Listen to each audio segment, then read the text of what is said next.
জীবনে প্রথমবার বৃষ্টি ভেজা জলে ফুটবল খেলা দেখলাম, সাথে আরো এত দামি ফল খেলাম। সকালে ঘুম থেকে উঠে মোবাইল দিয়ে ফর্ম ফিল আপ করছি অনলাইন। সোশ্যাল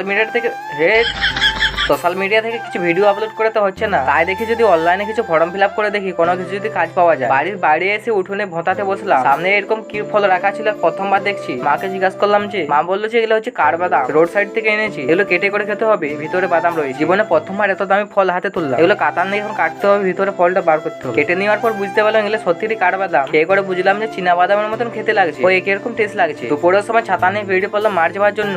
আজ হচ্ছে 15 আগস্ট, মাঠে আমাদের এখানে ফুটবল খেলা হচ্ছে, তাই দেখতে যাচ্ছি। ছাতা নেওয়ার কারণ যে মেঘের অবস্থা খুব খারাপ রয়েছে, যখন খুশি বৃষ্টি হতে পারে, তাই সেফটির জন্য ছাতাটা নিয়ে রাখা উচিত। এটা হচ্ছে গদরাসল গ্রামের বোর্ড, এখানে ঢালা রাস্তা হয়েছে তার জন্য এটা বোর্ডটা দিয়েছে। এখান থেকে গদরাসল শুরু হয়, তারপরে হচ্ছে মহিষামড়া শুরু হয়। সামনাসামনি গ্রামটা রয়েছে, তাই বুঝতে অসুবিধা প্রচুর হয়। আমার সাথে যদি কেউ দেখা করতে আসো তাহলে অবশ্যই লোকেশন দেখে চলে আসতে পারো। এই ঢালা রাস্তাতে বসে পড়লাম, এখানে খেলা দেখছি। খেলা আগে থেকে শুরু হয়ে গেছে, আমি হচ্ছে দেরি করে চলে এসেছি। অনেক জায়গা থেকে ফুটবল খেলোয়াড় আছে, কিন্তু প্রতি বছরে কিন্তু এখানে 15 আগস্টে খেলা হয়। আর এখানে ফার্স্ট থেকে সেকেন্ড প্রাইজ রয়েছে। প্রতি বছর দেখে আসছি এটা বাহির গ্রাম জিতে যায়, না হলে গোয়ালদি বা মৌরাভান্তি জিতে যায়। আর এবছর নাকি আরো বাইরে থেকে আরো ভালো খেলোয়াড় এসেছে, দেখা যাক কোন টিম জিততে পারে। ভালোই কিন্তু ফুটবল খেলা হচ্ছিল, আর দেখো অকাল বৃষ্টি কোথা থেকে চলে এলো। আগে বলেছিলাম মেঘের অবস্থা খুব খারাপ ছিল, আর দেখতে দেখতে বৃষ্টি চলে এসেছে। এই ক্লাবের সামনে দাঁড়িয়ে আমরা খেলা দেখছি। এই বৃষ্টি হয়ে জলে ফুটবল খেলাটা দেখাটা কিন্তু আলাদা মজা লাগে। শেষে একদম প্লেনটি হবে, তারপর কোন টিম ফার্স্ট সেকেন্ড নিয়ে যায়, এইটা দেখার বিষয় রয়েছে।